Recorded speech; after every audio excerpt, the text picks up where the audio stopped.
Everybody, welcome back to the channel. I am Lady Nika, and with a review for Queen Sugar. It's last week's episode, and before I begin, let me just have a little talk with the love things for a minute. Now, I know, y'all be wanting me to come down here and, get these reviews because you like, the way I talk, or, the way I deliver the news, or the video to you from the episode. And I love and appreciate every single one of you guys support. I appreciate you coming down here and watching my videos.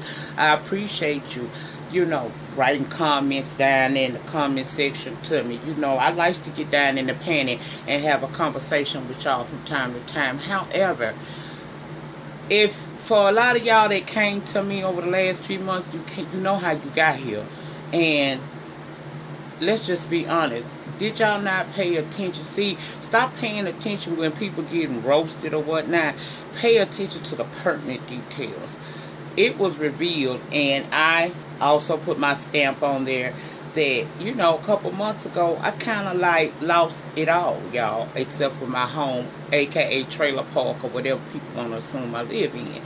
But yeah, I lost everything, and that's not satisfactory to me. Okay. Yes, I'm able to motivate, move around, matriculate, and be able to pay my bills every month. I do that just fine. I don't have no problem with that. But see, that's not good enough for a person like me. I was in the process, and now I'm in the process yet again of trying to start something that could build generational wealth for me and my family. Now, we have had family members in my past, my great-grandfather, they had land, and some of us, myself included, we still get royalty checks off of that land. However, that's not enough for me. I'm the type of person that want to come in and build my own and have something to pass down throughout the generations to my children and my children's children, meaning my kids and my eggs and my Jalen and the crew. I'm a mother and a grandmother. So I'm trying to make sure that at the end of my lifespan, I can look back, well, at least it can be, my kids can look back and see the fruits of my labor. And it's on them if they want to continue on and, make it more and more, But you got to start somewhere. And in my family, for me, that is what I'm doing. So sometimes I'm not able to come down here and do the review on the time that you guys would like to probably hear it, I have to do it when it's best for me. Although I make money from this, it's not nothing nearly as much as what I make outside of what I do here, okay?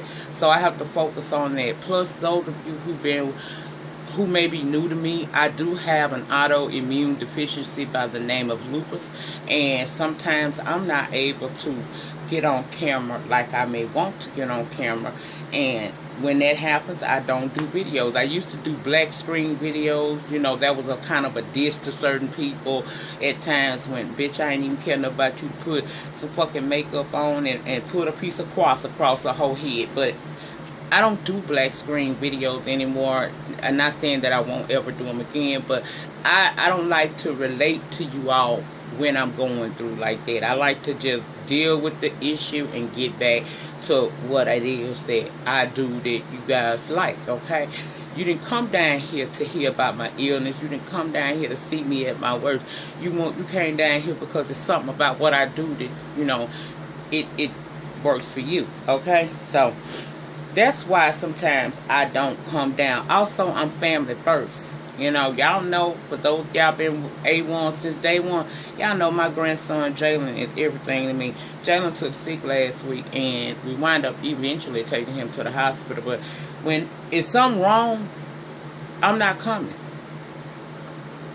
You got Mike B, you got Random TV Reviews, you got Beautiful Soul Speaks, you got Miss Tink, Natural Pole Sister doing reviews, you got Ashley Miller, the go to YouTube, greatest of all time, is what I mean.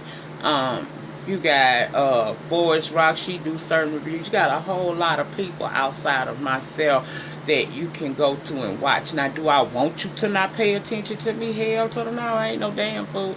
But I do want you to understand that sometimes I just can't come down here and do it when you want me to do it, you know, or how I would like to do it. Maybe when things get a little bit more smoother and I'm over this hill that I've been climbing, then I can start being more consistent with the videos. You're going to get something every week. It just may not be in the time frame that you would like. Even if I'm in the hospital, y'all know a bitch would do a video from the hospital bed. I ain't got no problem with it. And go in the archives. I've been there before.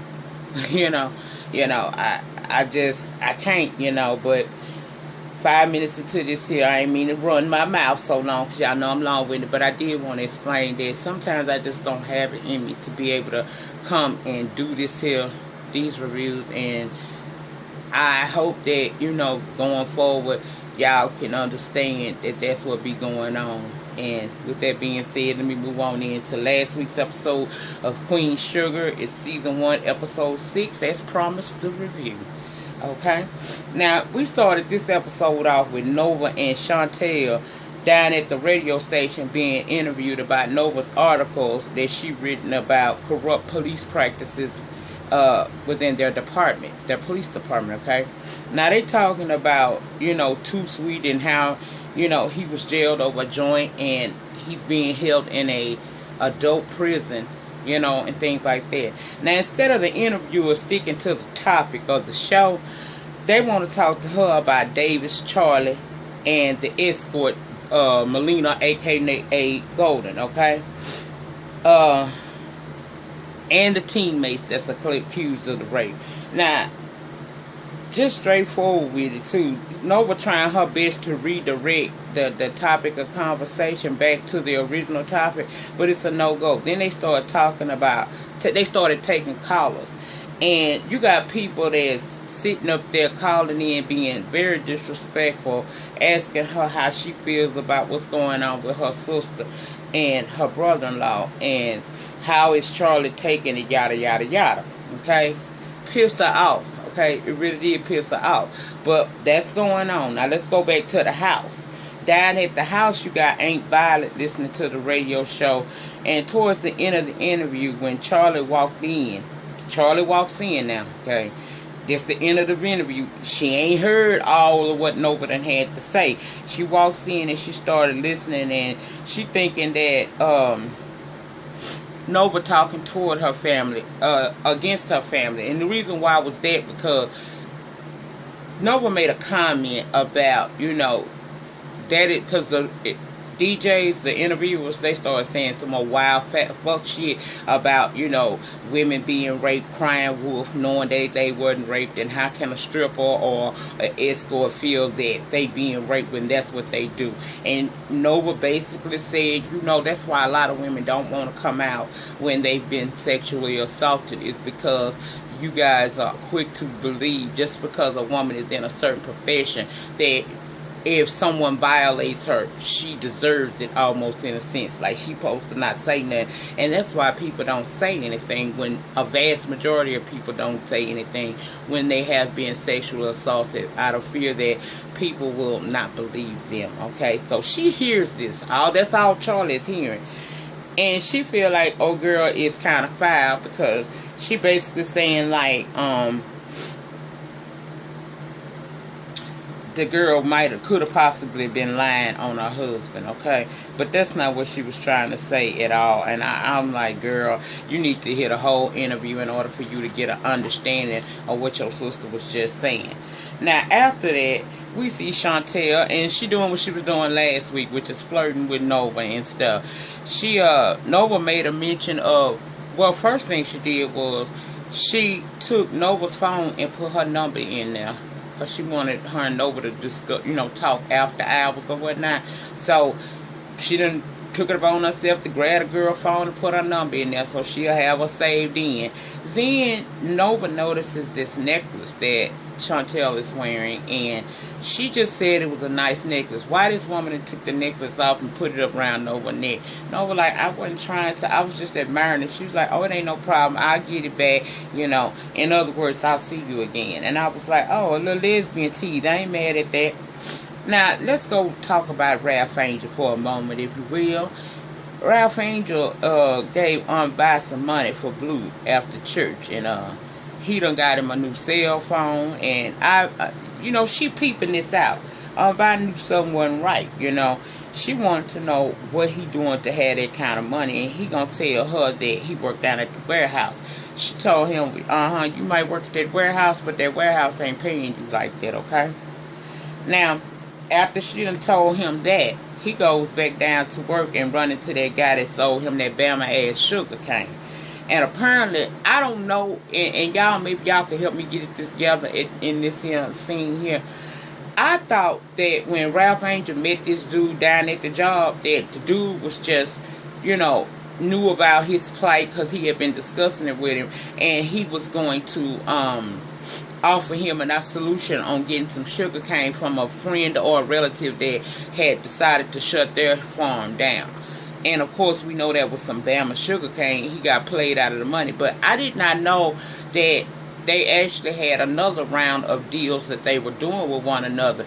Did y'all remember Ralph Angel hooking up with him to do this little shit with the cell phones and iPads and all of that? Because this was the first episode that I learned anything about that. I don't remember, and I tried to go back, but y'all know I be limited on time, so I didn't see where he ever signed on to do this other little criminal activity with him. I thought that their conversation was limited to just the sugar cane situation, but apparently that's not so, because we see in this scene that he coming to the dude and telling him he not doing this no more. You get your own. He told him, let me see, I'm not doing this no more. You can come get your stuff. But old boy told him, hell no, you can't opt out. And at that point, he saw there's some new shipments and stuff coming on. Ralph Angel was still saying, I'm not finna deal with you. Deal with this shit on your own. I'm not trying to get in that kind of trouble. And I'm thinking, okay, well, if he telling you this ain't finna turn out right. And as soon as I thought that, here come two other dudes basically holding Ralph Angel so he could get his ass whooped by this dude. Because you can't opt out. You can opt in, but you can't opt out. And we got new shipping coming through. I'm going to come through there and bring it your way today, and you know what to do from there. So they beating him up and stuff, and then the boss man come through, and I'm thinking at that point it's gonna stop, and he gonna be trying to ask questions and things like that. Well, that's not what happened. The boss coming in and basically telling them, cut that shit out, get back to work. And so Ralph goes to the boss man and tell him, look, I can't work with them. Can you put me on another shift? Seeing like he didn't want to do that. So Ralph was telling him well, I can't work with them. So old boy asked, are you quitting? He said, no, I'm not quitting. He said, well, basically you're going to have to stay here. He was talking about he'll call his parole officer and all that shit if Ralph don't stay there. Because Ralph wanted him, if you can't move me off the shift, then lay me off. So boss man say, no, I'm not going to lay you off. Either you here or you not here. And if you not here, I'm going to call your PO and let them know that. Well, Ralph had a ram in the bush too, if you will, because he told him, he said, well, that's cool. You can go ahead and call my parole officer, and I'll get on the phone and I'll call him as well and let him know about how you skipping us out of hours around here.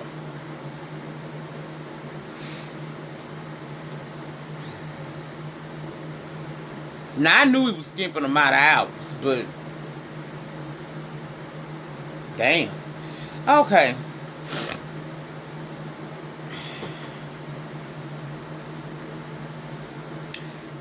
We see a scene next where the police have arrived at Ralph Angel's farm, okay? Now, earlier, Aunt Vi had peeped that there was a lock on this shed that normally didn't have a lock on it.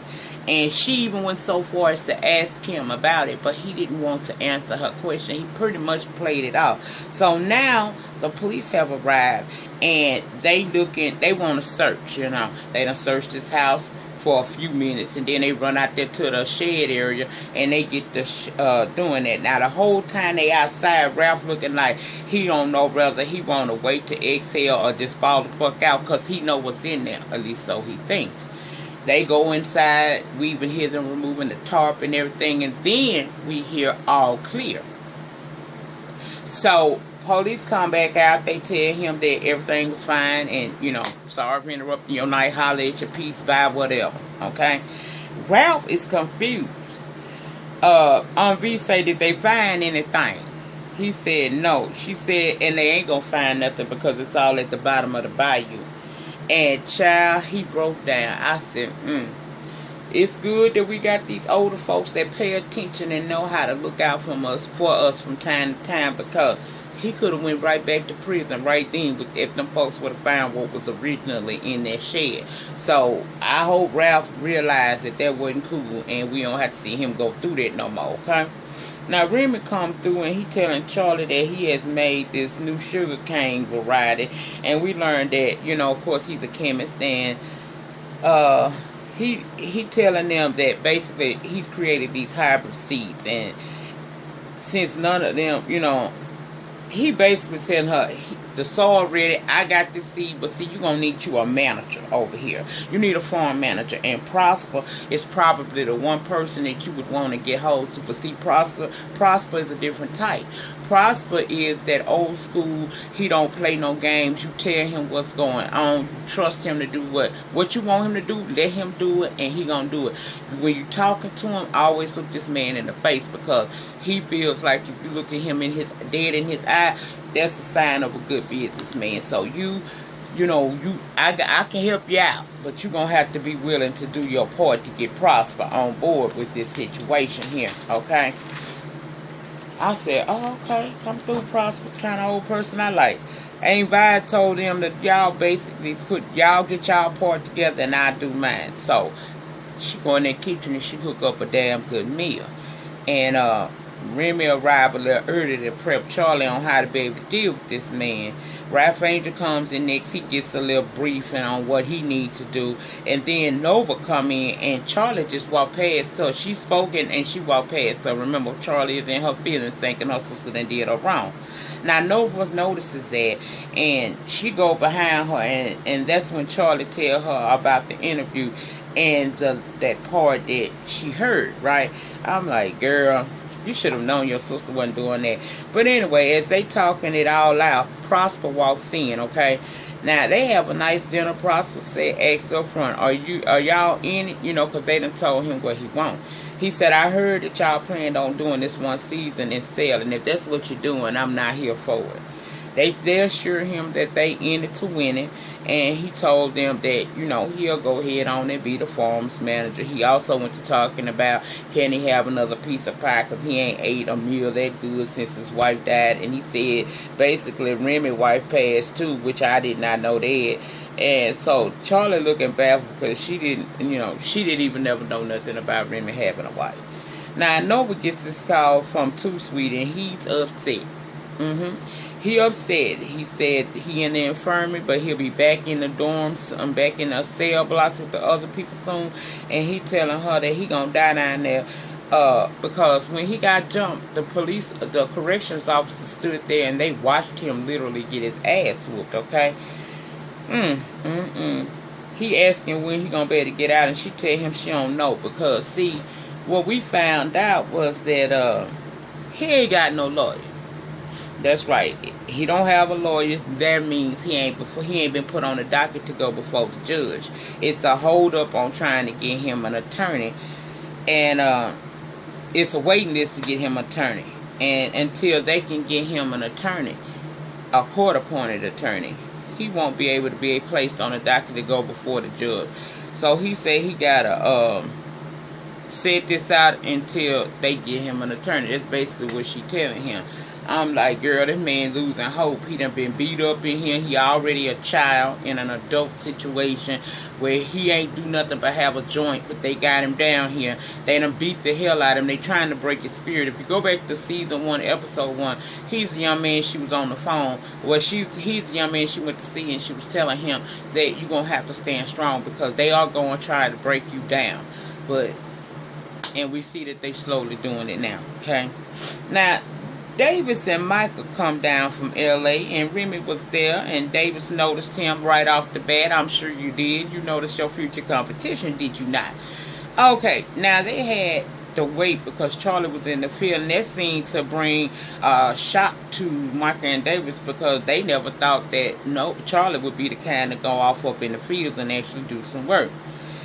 He's there basically to discuss with Charlie about this $3 million payoff that he finna do, asking about them allegations of rape, okay?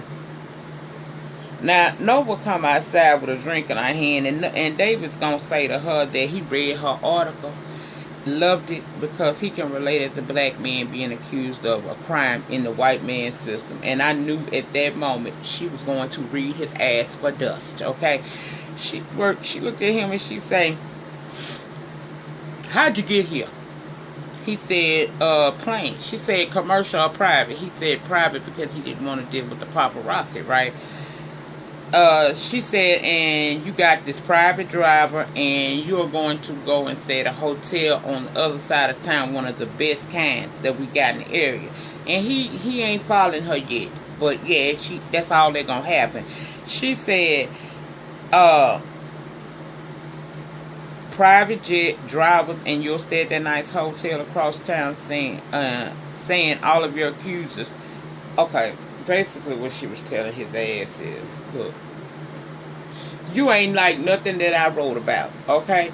You are able to have things that the average melanated person don't have at their disposal. So when I wrote that article, it had no way or no form or no fashion to do with what you're going through. What you're going through is trying to pay off your accuser, so that you don't lose your clout and your position in life, okay?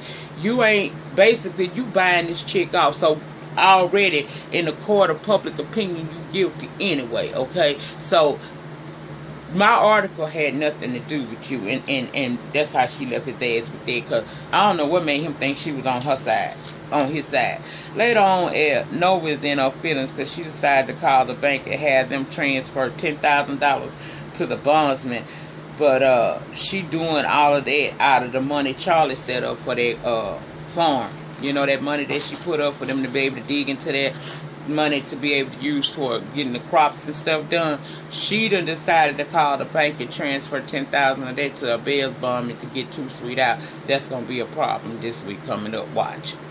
Now, Charlie and Davis down at the law office preparing to pay off Golden. And the lawyer said before the money is surrendered over, Davis needs to do an apology. And he started to prep Charlie. He told her, I'm about to go in here and say things I don't mean because I didn't rape her. Charlie said, I know you did. Otherwise, I wouldn't be here.